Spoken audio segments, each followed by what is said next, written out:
Bienvenidas a la nueva temporada del podcast Mujeres de Cambio, una iniciativa de Disruptivo TV, Social Lab México y Fomento Social Citibanamex, en donde buscamos reducir la brecha de género en materia de emprendimiento y acercar este tipo de contenido a ustedes, mujeres emprendedoras.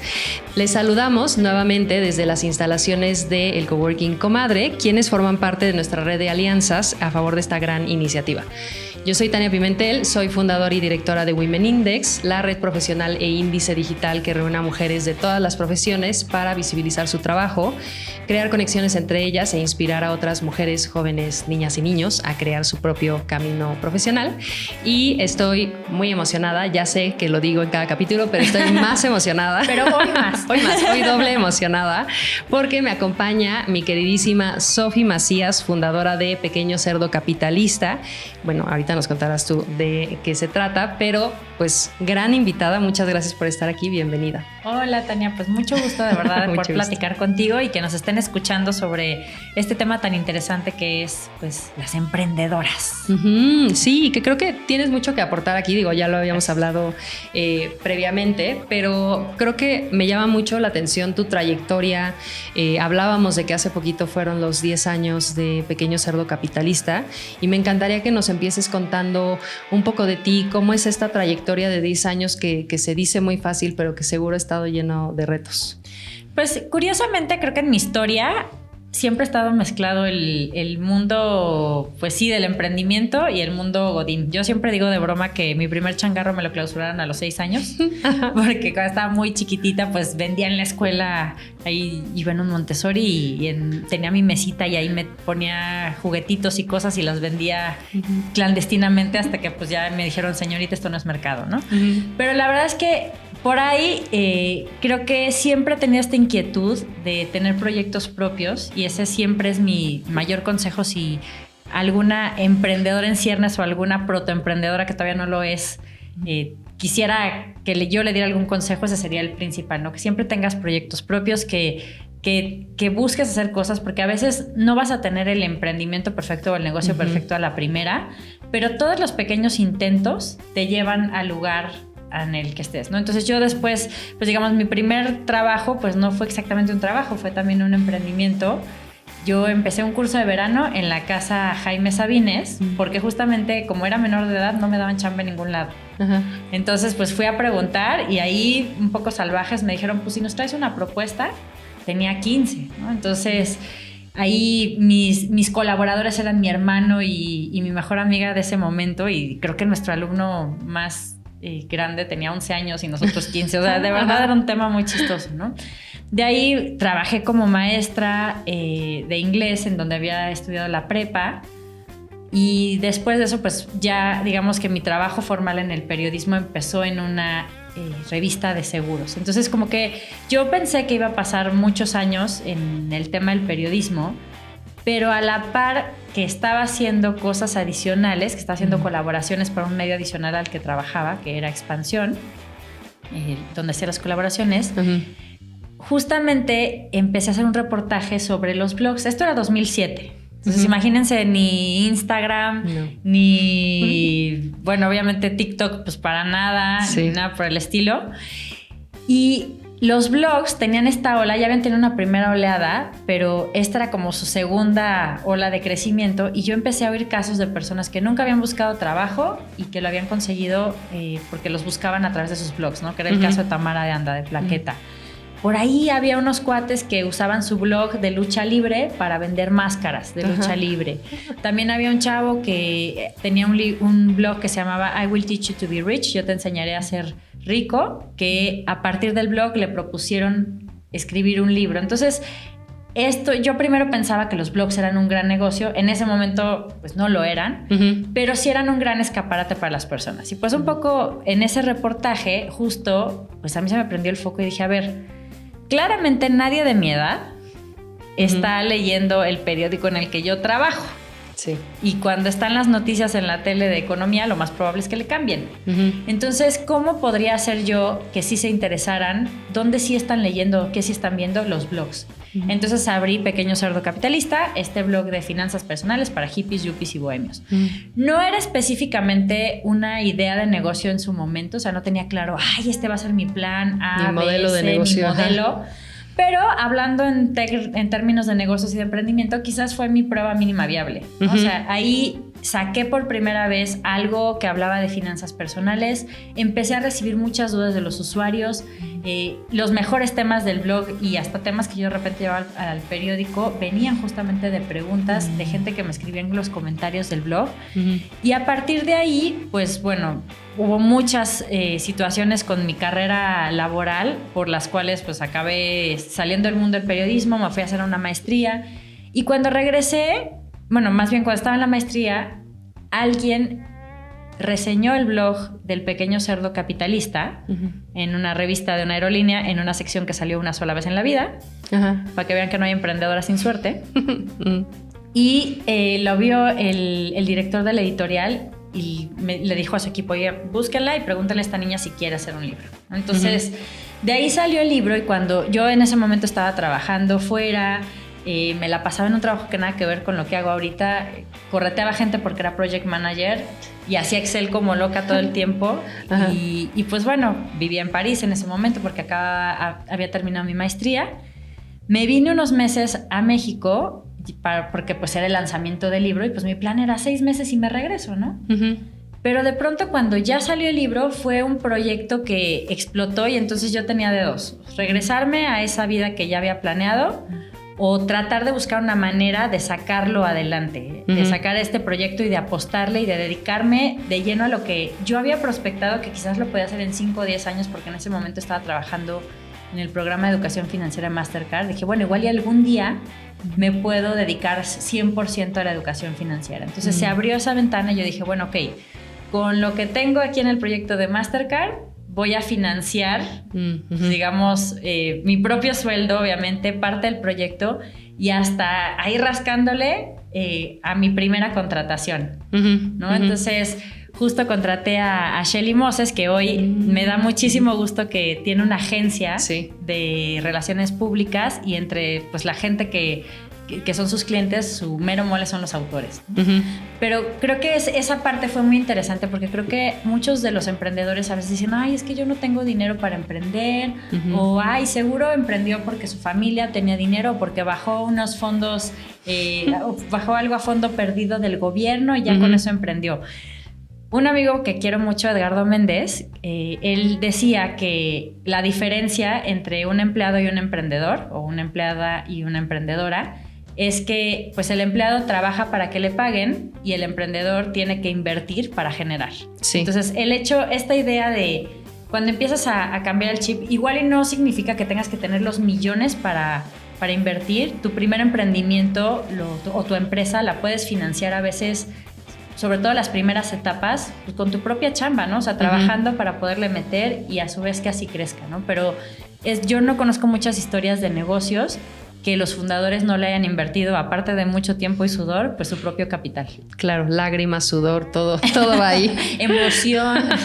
No, pero es interesante lo que dices porque muchas veces existe la idea de voy a tener una gran idea, se la voy a pichar a alguien, ente desconocido, y me va a decir, toma, porque son las historias también que nos venden, ¿no? Y digo, platicábamos de WeWork y de esta historia.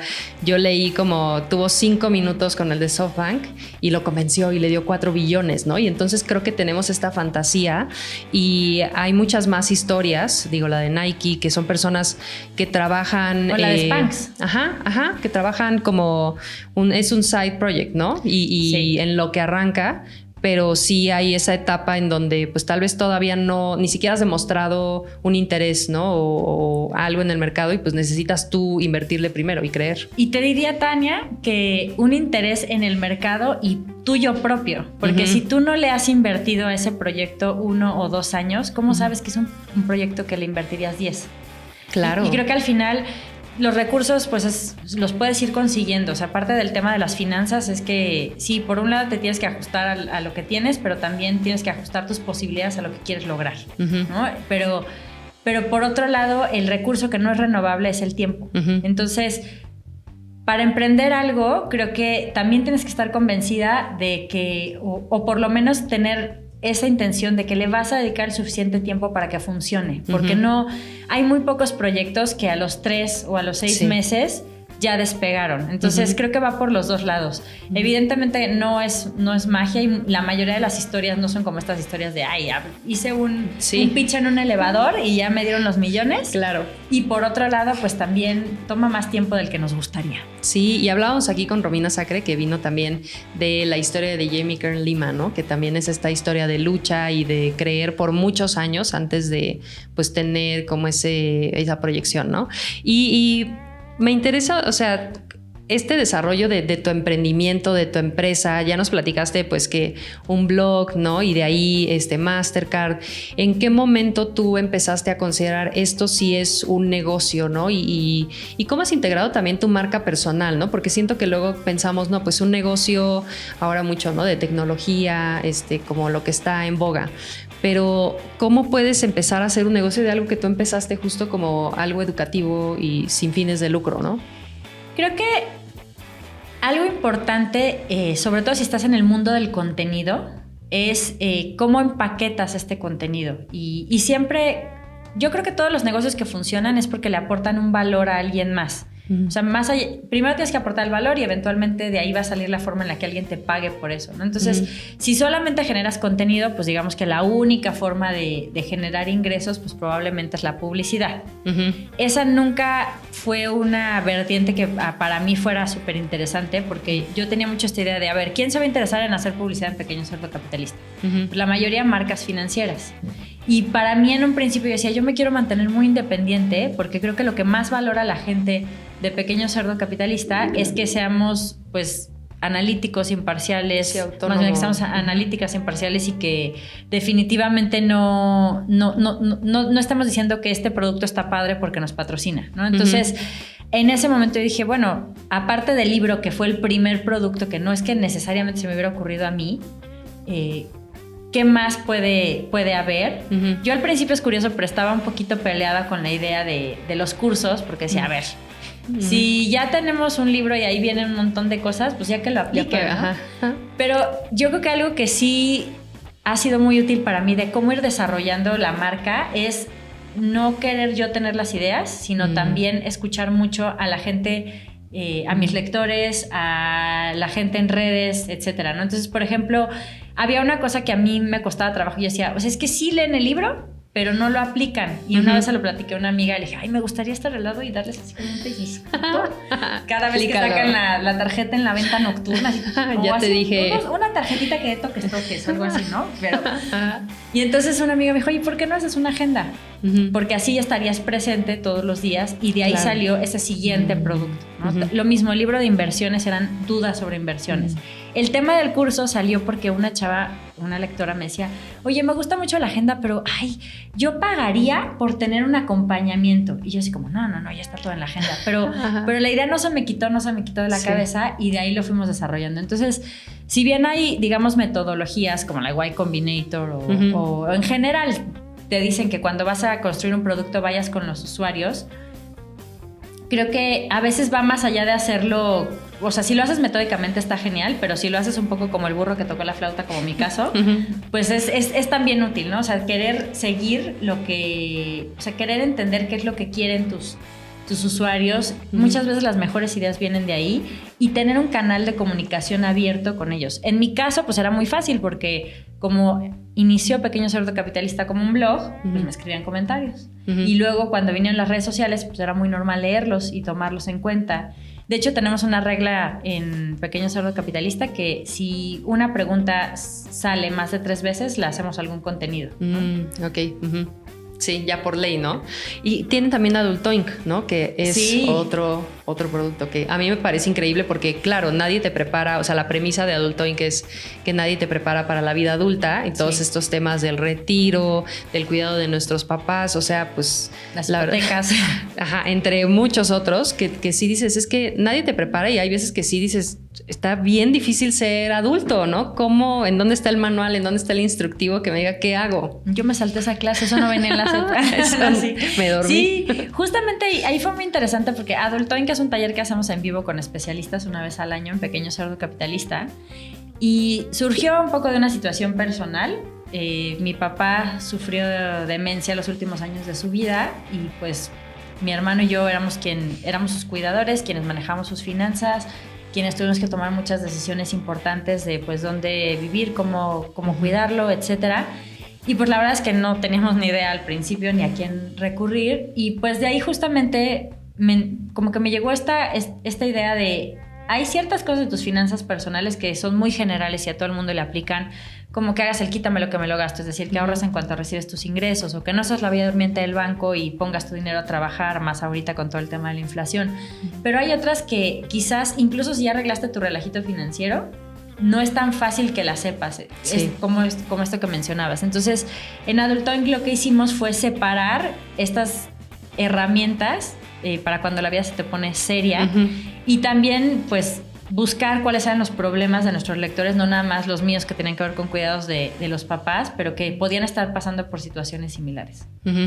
No, y me encanta porque creo que es un contenido súper necesario que yo no he visto ahí afuera, ¿no? Y que responde a las necesidades, o sea, de algo que te sucedió, como dices, pero también necesidades generales, o sea, cómo ser un adulto creo que es básico. Pues es que yo creo que muchos, ahora sí que duele este término, pero es real, lo de los millennials geriátricos. Yo dije, óigame, no, o sea, ¿cómo que geriátrica? Aquí, mira. Pero sí, ya que yo soy del 84, ya me toca ser millennial geriátrica. Creo que esta generación de millennials nos ha tocado, ya estamos pues más cerca de la cuarentena y demás, sí. Pero además tenemos una coyuntura de vida que tú tienes que estar planeando tu retiro, pero al mismo tiempo a lo mejor vas a tener que ayudar a tus papás con el suyo y pues todo el mundo se queja, ay, es que en los tiempos de mis papás las casas eran más baratas. Yo siento que también consumían mucho menos que nosotros, ¿no? Yo también creo que sí había menos esta cultura, ¿no? De consumo masivo. O sea, en una familia hay 5 celulares. Antes pues con trabajos había un teléfono en la casa, ¿no? Entonces hay muchos temas, pero creo que es fácil cuando ves cuáles son los problemas que está viviendo la gente a tu alrededor o la misma generación a tu alrededor. Sí. Oye, Sofi, y hablando del tema de mujeres, para hacerle honor al nombre de este podcast, me gustaría empezar preguntándote para ti, ¿qué es una mujer de cambio? Creo que es alguien que tiene, digamos, una idea de cómo puede mejorar el mundo y que hace redes con otras personas para lograrlos. Creo que algo que es muy interesante o que por lo menos las mujeres de cambio que yo conozco tienen es que son muy buenas para tejer alianzas, para decir en qué te ayudo o incluso hasta para pedir ayuda. Porque de pronto en esta reciprocidad de herramientas, de demás, pues se puede resolver el mundo de muchas maneras. Y creo que las mujeres de cambio pues son gente que tiene muchos recursos alrededor, pero no solamente porque sean muy listas o muy buenas, sino porque saben que pues también pueden recurrir a otras y compartir cosas. Que creo que tú eres buenísima en eso, porque eres muy bondadosa, muy generosa con tu conocimiento y evidentemente se te regresa, entonces creo que eso está, o sea, predicas con el ejemplo. Y justo hablando de mujeres, hablábamos tú y yo de las finanzas de las emprendedoras, ¿no? Qué importante es manejar el dinero como base, ¿no? Primero personal, claro, pero también para tu negocio. Y digo, ahí no sé si nos puedas compartir unos tips para las emprendedoras que nos están viendo, la importancia de y cómo pueden empezar a hacerlo. Sí, creo que el departamento financiero siempre lo tenemos muy abandonado, pero es donde se define si realmente vas a hacer dinero o no, si vas a quebrar o no. Y incluso la mejor idea mal administrada pues te puede llevar al fracaso o a la quiebra, por lo menos. Porque bueno, fracasar uno se levanta, pero quebrar, híjole, qué dolor de codo, ¿no? Sí. Y ahí creo que un tema importante es, primero, si no te gustan los números, no te agobies tampoco tanto, porque lo único que necesitas para llevar unas finanzas de tu negocio y personales o son las operaciones básicas, ¿no? Sumar, restar, multiplicar y dividir. Entonces, no te lo compres como que es una cosa súper difícil, sino es sobre todo una cosa de orden y de operaciones básicas. Entonces, creo que punto número 1, es importantísimo que sí tengas separadas tus finanzas en muchos sentidos. Es decir, tengas un presupuesto personal y un presupuesto para tu propio negocio, porque si no está un poco difícil. De hecho, en la agenda de Pequeño Cerdo Capitalista, al final, tenemos un formatito muy sencillo, que es un presupuesto de flujos, donde vas viendo cómo entra y sale el dinero de tu emprendimiento, que nada más, o sea, una columna son los gastos y el otro los ingresos, y pues y los resultados lo vas llevando a los siguientes meses como para saber que vas a tener el dinero para seguir operando, ¿no? No es algo demasiado complicado. Si ahí les interesa, escríbanos a las redes de Pequeño Cerdo Capitalista y les avisamos dónde lo pueden también conseguir en digital. Y de esta manera, pues creo que va a ser mucho más sencillo manejar el dinero. Importantísimo que tengas un sueldo, porque si no, pues te vas a gastar el dinero de la empresa de una forma pues bestial, y creo que también tienes que tener mucho cuidado con no contagiar las finanzas de la empresa con las tuyas. Entonces, si tú eres la clásica que nunca compara y compra lo que sea, pues lo más seguro es que así se van a manejar las compras en tu empresa, ¿no? Entonces, por ese lado creo que es muy importante que tú hagas conciencia de tus propias finanzas para que tu mismo negocio no vaya a la quiebra. Y por ahí les quiero recomendar un libro que es La ganancia es primero, que tú hiciste el prólogo. El prólogo, o sea, tan me gusta el libro que casi jalé de las orejas al autor y a mi editorial para que lo tradujeran en español. Y el principio un poquito es parecido al quítame lo que me lo gasto, que es decir, ahorra en cuanto recibas tus ingresos y se puede hazlo de forma automática. Pues de los ingresos que recibas de tu negocio, trata de separar al principio una parte aunque sea pequeña para utilidades, porque si tú tienes esas utilidades o las utilizas un poco para un colchón también, pues va a ser más fácil que en cualquier periodo complicado pues realmente lo utilices. Y por otro lado, si separas desde el principio esta parte de utilidades y la parte de los impuestos también es importante, pues lo que te sobra es para costos, entonces te vuelves como mucho más estricta y mucho más controlado el tema tienes más controlado el tema de tus costos, ¿no? Que no sí, se de disparan. cuánto tengo, ¿no? O sea, no estar ahí gaste y luego al final ya no te da, ya no ganas tú, ya no te pagaste, ¿no? Exacto, todo mal. o no pagaste lo más esencial y sí. se fue en algo que no era tan importante, ¿no? Entonces sí hay que tener esa parte, creo que bastante clara, y pues ahora sí que cuentas claras, pues, negocios de larga vida, porque si no sí, está complicado. por favor. Y justo en ese sentido hemos hablado de tener metas, porque creo que y coincidimos las dos, ¿no? O sea, como en esa estructura, y ahorita que decías que eras project manager, que era algo que yo no sabía, yo sí, con razón, ya. Bueno, era como becaria, trainee de project manager, pero sí.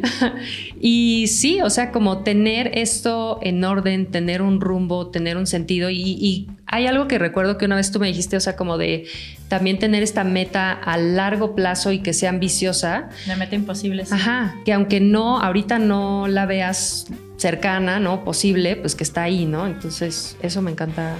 ¿Cómo explicas y cómo deberían de ser las metas de las emprendedoras? La mayor parte de esto es un principio, creo que de finanzas, de negocios y de vida. La mayor parte de la gente que tiene finanzas sanas tiene metas. Es alguien que está acostumbrada es una persona que está acostumbrada a ponerse metas y hacer planes para llegar a ellas. De hecho, esto se llama perspectiva futuro y es como uno de los elementos que la gente de comportamiento económico se han dado cuenta que son los más vitales para tener buenas finanzas. No es cuánto ganas, dónde estudiaste, si eres buenísima o buenísimo con los números, no. Es este tema de la perspectiva de futuro. Entonces, yo creo que si nunca te has puesto una meta como emprendedora o en tus finanzas, vale la pena ponerse una meta chiquita, algo que puedas cumplir de aquí a 3 meses, como para que desarrolles esta confianza de, ok, sí puedo hacerlo, vamos a seguir.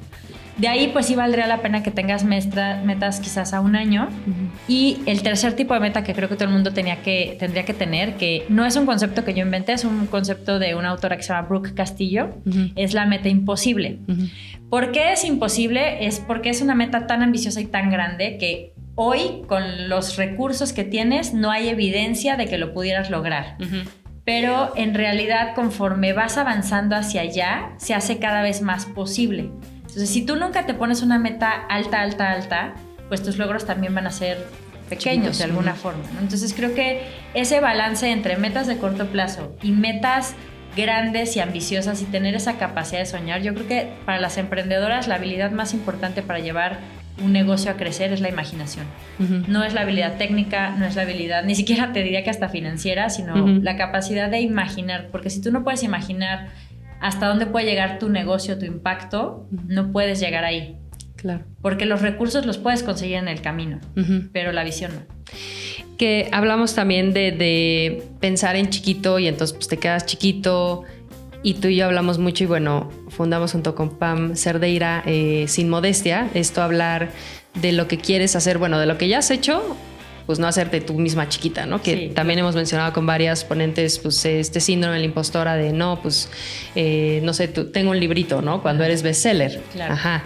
Y que eso también importa o sirve para ponerte estas metas sin modestia, ¿no? O sea, no es nada más como el actual, sino también tu futuro no modesto, tu proyección no modesta. Que pues sí, creo que es algo que debemos de buscar activamente las mujeres. Creo que si tú no estás acostumbrada a hablar de tus talentos, pasan dos cosas. Tienes menos confianza en ti y por ende, pues quizás te avientas por proyectos no tan grandes. Y por otro lado, quizás el mundo también se está perdiendo de tus habilidades. Porque pues, si nadie sabe que eres buena para X o para Y o que tu negocio está haciendo X o Y diferencia, o sea, en algún momento cuando justo tú viniste al canal del Pequeño Cerdo Capitalista a hablar de visibilidad, hablabas mucho de la mitad es hacer el trabajo y la otra mitad cacarearlo. Porque si no hablas de tu trabajo, si no hablas de tu negocio, pues muy probablemente no va a llegar tan lejos como podría. Entonces creo que esa parte de trabajar sin modestia, claro que influye en tener metas más grandes, porque si tú no eres capaz de comunicar lo que puedes lograr, pues quizás tampoco te da la confianza de soñar más o de decir, oye, quizás me voy a tardar, pero sí puedo lograr todo esto.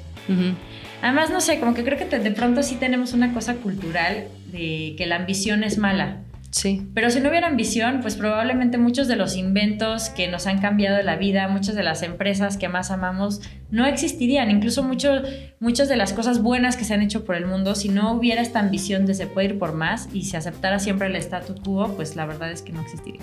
Sí, de aceptar o de imaginar eso que no existe todavía, pero que justo con trabajo constante y descubrimiento e innovación, pues va a existir, ¿no? Y me encantaría saber, Sofi, porque de nuevo, estos 10 años pues se dicen muy fácil. En esos 10 años tú has ido descubriendo el camino, creado productos, ¿no? Como nos decías, al principio no tenías el modelo tal vez, pero ¿a qué otros retos te has enfrentado y cómo los has superado? Y de ahí, ¿qué enseñanzas o qué aprendizajes has tenido que nos puedas compartir? Algo que le digo mucho a mis alumnos de retos financieros, que a mí me costó mucho trabajo, fue pasar de freelance glorificada a emprendedora realmente. Porque pues sí, cuando tú como que a todo le queremos llamar emprendedora, pero si eres tú y tú eres la mujer orquesta y nadie te está apoyando, pues tú no tienes un negocio, tienes un autoempleo, ¿no? Y eres una freelance glorificada. Entonces, yo al principio como que quería hacer todo.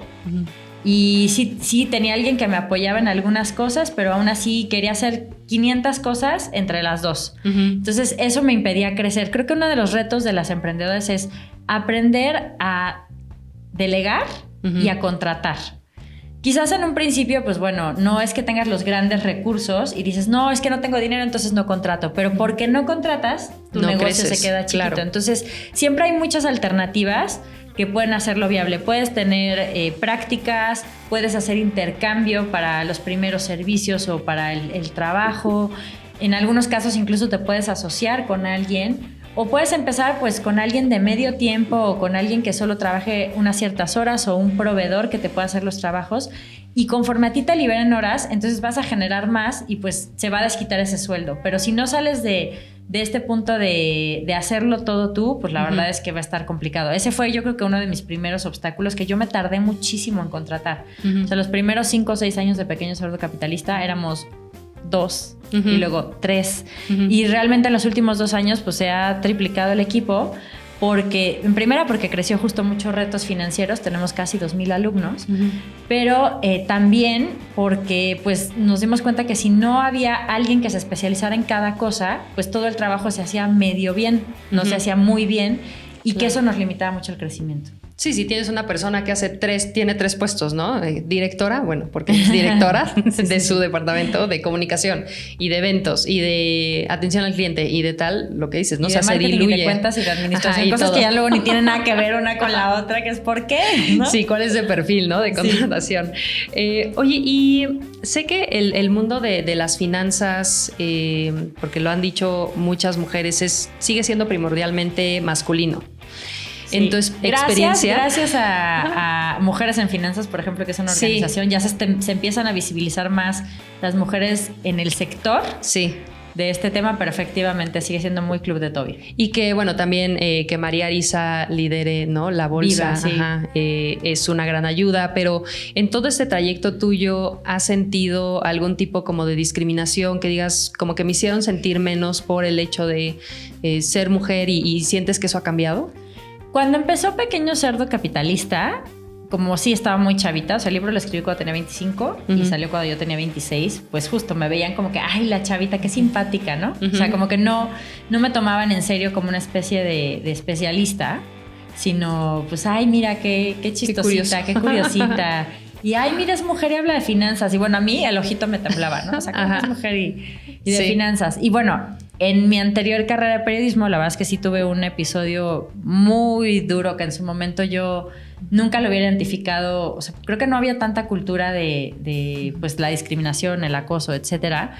Que pues bueno, compraron el medio en el que yo trabajaba y la persona que llegó a hacer la auditoría de este medio, pues lo que quería un poco era el puesto de mi jefe y andaba poniendo a todo el mundo en contra.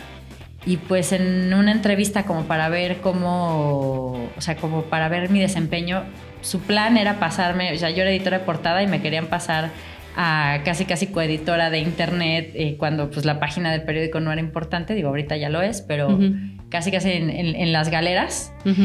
Y entonces en algún momento me dijo, es que ¿es verdad que tienes tu puesto porque andas con el jefe?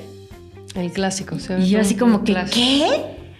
Aparte yo era una escuinclita de 24 años, o sea, yo me recuerdo a mí misma en ese momento y de verdad era una persona muy, muy inocente. Y creo que si esa persona lo hiciera en este momento, pues evidentemente terminaría con una demanda laboral fuerte. Pero creo que antes no teníamos esa conciencia y sobre todo había mucho esta cultura de que, o sea, creían que era posible decir, es que llegó a este escalón por sus relaciones, porque anda con el jefe. Como que no le tenían tanta fe a el intelecto de una mujer, capacidad, ¿no? O a su capacidad de dirigir un equipo o de dirigir un cierto departamento. Creo que cada vez eso está peor ponerlo en duda de esa manera o ya no se maneja así. Pero sí siempre sabemos casos y creo que hay que tener mucho cuidado, sobre todo como mujeres, de no hacer ese tipo de comentarios, porque digo, si está muy mal que lo hagan los hombres, nosotras también tendríamos que ser aliadas entre nosotras, ¿no? Y nunca hacer ese tipo de comentarios. Sí, y en ese término de aliadas, o sea, yo te lo reconozco muchísimo porque desde que nos conocimos, o sea, has sido de nuevo, ¿no? Alguien como muy generosa o impulsado mucho y has creado estas redes, ¿no? Que también tú mencionabas, que creo que por eso el crecimiento de Pequeño Cerdo Capitalista pues se ha ido expandiendo, ¿no? Platícame de esa importancia, ¿no? De esas redes, porque digo, para mí es reciente construir esas redes y sé que para ti también no es como que desde siempre las hayas construido, pero creo que son importantes y que nos apoyemos entre nosotras, como dices. Sí, pues un poco esta idea de Sin Modestia surgió en realidad, no fue apoyo a una idea de alguien más. Pamela Cerdeira, la periodista, en algún momento pues nos vimos para desayunar y yo siempre había querido ser amiga de Pam porque la había visto siempre en contextos profesionales, pero me parecía una profesional tan buena y tan lista y tan todo. Y un día pues ella estaba escuchando el audiolibro de La Ganancia es Primero y me dijo, oye, vi que tú hiciste el prólogo, qué interesante. Y yo, ay, qué padre, Pam, no sé qué. Oye, vamos a desayunar un día, vamos. Y estuvimos platicando y compartiendo. Yo le compartía, decía, oye, yo creo que tú pues tienes una gran audiencia, pero es importante que la captures tú, que no se quede solo en el medio. ¿Por qué no empiezas a hacer un newsletter o me dice, tengo una lista de WhatsApp, pues eso también está muy bien, no sé qué. Y después ella me llamó y me dijo, oye, quiero hacer un grupo de periodistas para hacer un frente. Sí. Y yo sí, ahora sí nos vamos a lanzar por la grande, ¿no? Pero le decía, bueno, pero ¿por qué solo periodistas?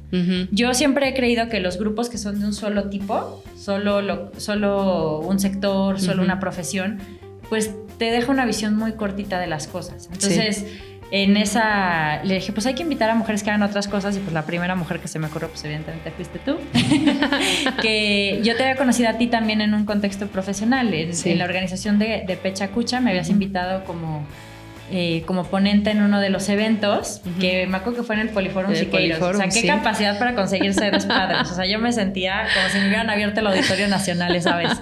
Y la verdad es que a raíz de poder convivir con mujeres que hacen algo diferente, empezó a suceder esta cosa muy extraña, que es un chat en el que tú pides lo que sea y es como la lámpara mágica. Sí. Alguna mujer sabe siempre algo. Hay alguien. Oigan, alguien sabe. Me acuerdo, el más chistoso, o sea, porque obviamente se han pedido cosas más de negocios, de oigan, alguien conoce un técnico de tal, o saben cómo se hace esta cosa de contabilidad, o esto, o quién me puede apoyar en tal, pero la más chistosa de la última semana fue, ¿saben cómo se puede poner un nombre en una trajinera? ¿No? Entonces me acuerdo mucho que Sara Rosenthal de Naranja Dul, que también es un genio en su negocio, lo pidió, y pues sí, hay una persona que se lo podía conseguir, que era Lorena de Kernión de 28 que consigue todo. Que consigue todo. Pero justo, creo que a veces como ese sí es un fallo de las mujeres y también de los hombres de negocios, que cuando tú empiezas un negocio, crees que tú lo tienes que saber todo, pero no hay ninguna vida que te dé para saber absolutamente todo. ¿Cómo vas a saber todo de finanzas, todo de contabilidad, todo de marketing, todo de todo? Siempre vas a necesitar de otras personas, y creo que eso sí pasa mucho con las redes de mujeres, sobre todo si son redes diversas en cuanto a profesión, que por un lado no tienes tanto miedo o preocupación o vergüenza de pedir ayuda, y por otro lado sí hay mucha generosidad de ayudar. Sí. Y siempre, si yo no lo sé, yo te lo investigo, ¿no? O sea, yo no sé, pero yo contacto a alguien conozco a alguien que sí. Sí, totalmente. No, y creo que aquí siempre hablamos de construir esas redes virtuosas, porque efectivamente cuando ves brillar otras mujeres y que esas mujeres también, o sea, como que son, Mari Carmen seguro le llamaría brillo sincrónico. Sí, Carmen Obregón de efecto wow. Ajá. Y creo que a veces nos cuesta mucho trabajo como emprendedoras decir, híjole, es que quisiera tener una mentora, pero ¿cómo me voy a acercar? A ver, no vayas con tu papel así de, oye, ¿quieres ser mi mentora? Fírmale aquí. A veces es tan natural como pedir un café, pedir una llamada, de, oye, me parece súper interesante lo que haces, ¿por qué te late si un día nos sentamos a platicar? O sea, creo que sí hay siempre abrir puertas es muy sencillo para ese tema. Sí. Oye, Sofía, acercándonos un poco al fin de esta entrevista, me gustaría, o sea, que nos des consejos para mujeres emprendedoras, creo que aplica en general. Luego sabemos de estas crisis, ¿no? De lo que viene, y entonces pues nos puede dar miedo, ¿no? ¿Qué recomiendas tú? ¿Qué podemos hacer ante estas crisis? ¿Nos aventamos a emprender o no? ¿Cuándo es el momento adecuado? El momento adecuado para emprender no existe. Esos son los papás, ¿no? Casi. La verdad es que no. Yo creo que la mayoría de los momentos, o sea, de la gente que tiene negocios interesantes, muchos los tuvieron que hacer por un cambio brusco en sus vidas, por una crisis. O sea, a mí no me llegó en el momento perfecto el libro El Pequeño Cerdo Capitalista. Me llegó cuando estaba haciendo la maestría y tenía unos meses para entregar la tesis. Entonces tenía un viaje de estudios que fuimos a China, y me acuerdo que a las 3 de la mañana yo escribía parte de los capítulos. O sea, llegaba de la clase y luego del no estudio, y llegaba a escribir los capítulos, y así fue avanzando. También, pues, Olivia Medina de Euroté, empezó Euroté cuando se acababa de casar con un sueco que se vino a vivir a México, que no hablaba español, y ella perdió su chamba en un comedor ejecutivo super pro, y en ese momento decidió emprender. Entonces, no es que te tengas que aventar como el borras, sobre todo con todo el mundo preocupado por una recesión mundial, pero no hay que pensar que no hay oportunidades, o que como no están perfectas las cosas no hay que hacerlo. No me aviento. Entonces, una de dos, o adaptas tu proyecto si es que no está el tiempo correcto, o incluso buscas una oportunidad nueva que pueda funcionar. Siempre hay oportunidades, incluso en las recesiones. Pues así como en los años anteriores lo digital creció muchísimo y entonces las empresas tecnológicas subieron mucho y ahorita se dan un batacazo, pues muchos sistemas súper básicos o muchos de los productos más básicos, pues ahorita también van a crecer, o muchas industrias, también por todo lo que pasamos con la pandemia, creo que hay espacios que es importante llenar, como el espacio de la salud mental, como muchos temas que tienen que ver hasta con experiencias, ¿no? Que al final, pues no, ahí hay oportunidades, ¿no? También en tecnología, en muchos campos siempre va a haber oportunidades. Ahorita la gente quizás está mucho más sensible en temas de costos por el tema de la inflación. Pues igual, y si tú encuentras una solución para que una cierta necesidad se cumpla de una forma más accesible, pues ahí tienes también una idea de negocios. Entonces yo creo que como no hay tiempos perfectos, lo que hay que buscar es más oportunidades y obviamente también encontrar la manera en la que seas más eficiente con tus recursos. Entonces, si bien siempre que cuando pones un negocio es importante maximizar el dinero,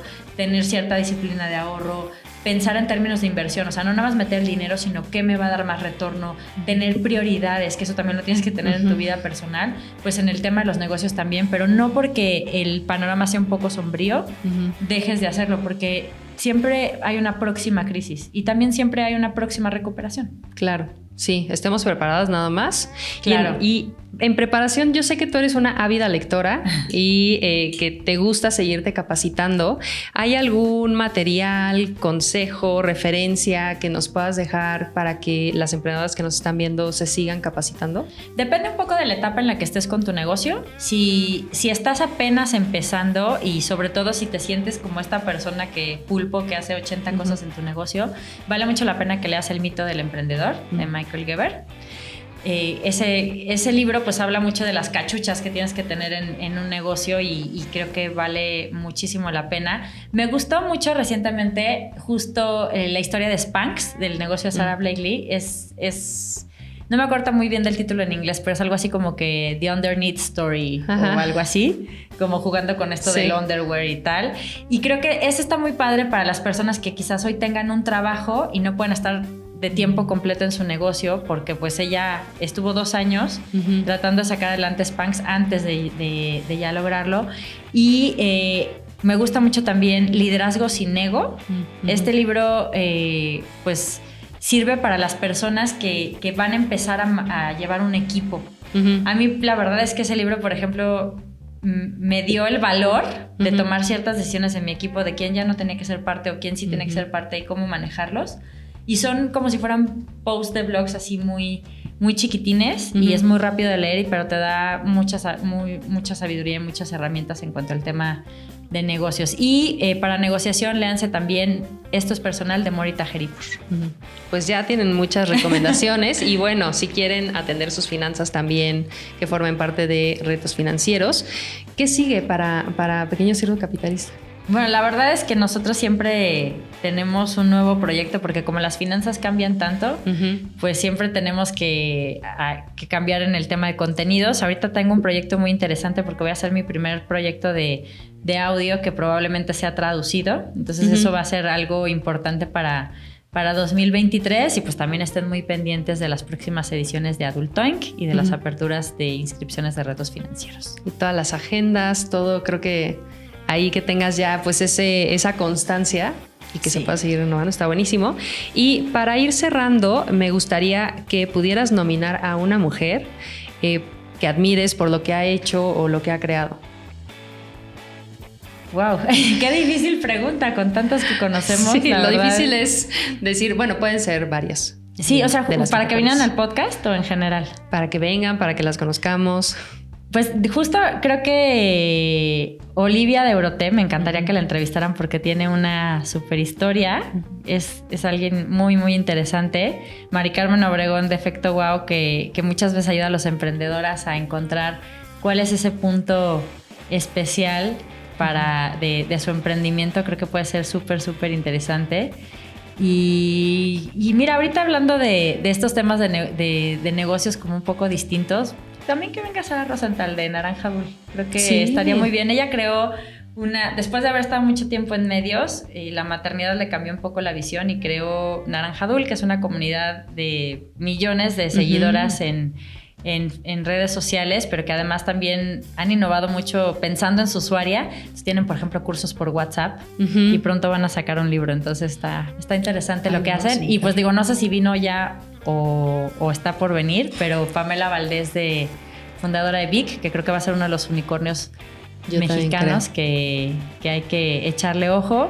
Y también, tipo, digo, ya entras en gastos. Elo Cadenas. Claro. Que es ella es fundadora justo de este stablecoin de Pexo, pero pues creo que es una de las mexicanas que más está saliendo a hablar de los temas que tienen que ver con blockchain, con criptomonedas, con NFTs, que puede ser muy, muy interesante tenerla aquí para que también las emprendedoras vean qué oportunidades hay en la parte tecnológica.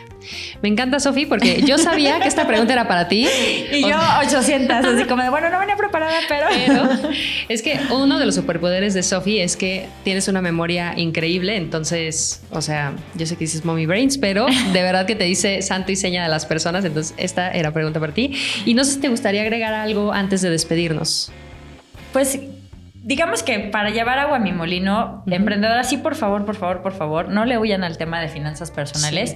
Sí, si les parece que es escabroso, empiecen por la parte más bonita de las finanzas personales, que es definir sus metas y dejar de definirlas como un sueño guajiro de algún día voy a tener un gran negocio, sino qué quiero, cuánto necesito, cuándo lo quiero cumplir, que bueno, en eso sean un poco flexibles, porque a veces, sobre todo en el tema de negocios, vale mucho la pena poner una fecha para que entiendas si es realista o qué esfuerzos tendrías que hacer, pero también poderla mover en cualquier caso y qué necesitas hacer para lograrlo, ¿no? Yo creo que las metas definitivamente en tu negocio, en tu vida personal, le van a dar dirección tanto a tus actos como a tu dinero, y a partir de ahí, pues también échense un clavado en fuentes amigables de finanzas, como Pequeño Cerdo Capitalista, para que le dejemos de tener miedo al dinero y lo utilicemos como una herramienta para nuestras metas, para crecer nuestro negocio y para crecer nuestro impacto. Porque ahora sí que si tú te haces amiga del dinero y generas más, pues tu impacto también va a ser mucho más fácil de llevarlo lejos que pues si lo haces con pocos recursos. Totalmente de acuerdo, Sofi. De verdad, mil gracias por acompañarnos. Hablamos de muchísimos temas, de cómo perder el miedo al dinero, también de muchos recursos en donde se pueden seguir capacitando y de muchas emprendedoras que ya de inicio podemos empezar a seguir. Esperamos que estén aquí muy pronto y recuerden que las invitamos a seguir Mujeres de Cambio en redes sociales, en la página web. También tenemos una alianza con Udemy para que se sigan capacitando y puedan tomar todos estos cursos disponibles, y en general pues nos vemos en el siguiente capítulo. Yo soy Tania Pimentel, muchísimas gracias de nuevo a Sofi Macías de Pequeño Cerdo Capitalista y pues nos vemos en la siguiente. Muchas gracias, Sofi. A ustedes, hasta pronto. Bye.